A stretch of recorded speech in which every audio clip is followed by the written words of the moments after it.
সকাল থেকে এক নাগাড়ে বৃষ্টি হয়েই যাচ্ছে, মানে এক সেকেন্ডও বৃষ্টি বন্ধ হচ্ছে না। গুড়ি গুড়ি কখনো হচ্ছে, কখনো কখনো আবার বেশ ভালো জোরেই বৃষ্টি হচ্ছে। এত বৃষ্টিও ভালো লাগে না। আজকে 10-11 দিন ধরে হয়েই চলেছে বৃষ্টি। আর বৃষ্টি হলে কিন্তু গরমটা কিন্তু কমছে না, গরম কিন্তু মানে থেকেই যাচ্ছে।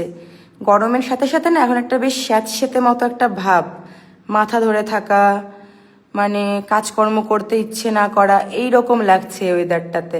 একটা মানে বাজে ওয়েদার যাকে বলে। তো এখন এই দুপুরে রান্নাবান্না করছি। আজকে একটু রান্নাবান্না করতে করতে আমার লেট হয়ে গেল।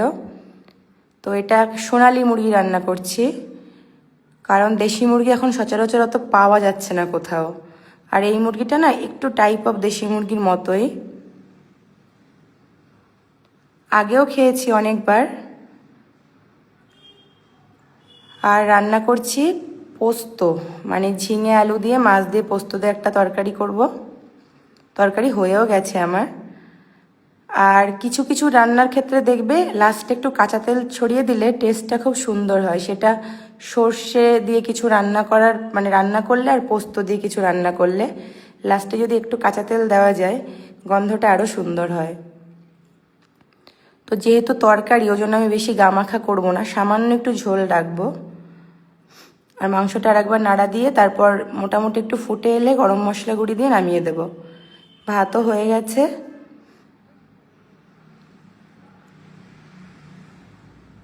বৃষ্টিটা কেমন ভালো লাগে বলো তো, যে একভাবে বৃষ্টিটা হলো বন্ধ হয়ে গেল তাহলে ভালো লাগে, না হলে কিন্তু ভালো লাগে না। যে একভাবে যদি বৃষ্টি হয়ে যায় তখন একটা অস্বস্তি হয়। আর এই রকম মানে যেহেতু অনেক দিন হয়ে গেছে, আমার মতো প্রত্যেকের ঘরেই জামা কাপড় জমে গেছে নিশ্চয়ই এক গাদা।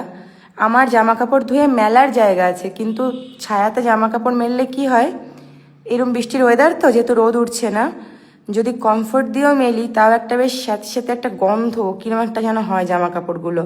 মানে শুকনো জামা কাপড় শুকিয়ে গেলেও মনে হয় ভিজে একটা কেমন একটা মনে হয়। আর এইরকম পরিবেশ দেখতে ভালো লাগে গো, কিন্তু বৃষ্টি এত ভালো লাগে না। বাইরে বেশ হাওয়াও দিচ্ছে, ওই জন্য আমি হালকা করে একটু জানলাটা খুলে দিয়েছি। গরমে রান্না করতে করতে একটু মুখে হাওয়া লাগলে বেশ ভালো লাগে। আর ফ্যানও চালাতে পারছি না, তাহলে গ্যাসটাও নিভে যাবে।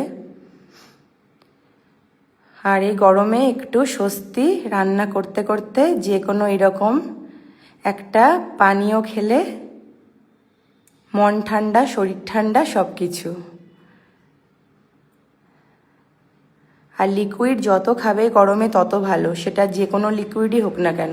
তাই বলে কিন্তু অন্য কোনো লিকুইডের কথা বলছি না যেগুলো স্বাস্থ্যকর খাবার। তো এখন এই রান্নাবান্না করে কিচেন গুছিয়ে নেব। আজকে একটু দেরি হলো, 2:30 মতো বেজে গেছে।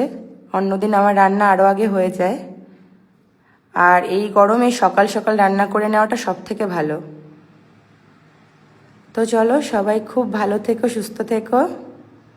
তোমাদের সাথে দেখা হবে আবার পরবর্তী কোনো ভিডিওতে। Bye bye.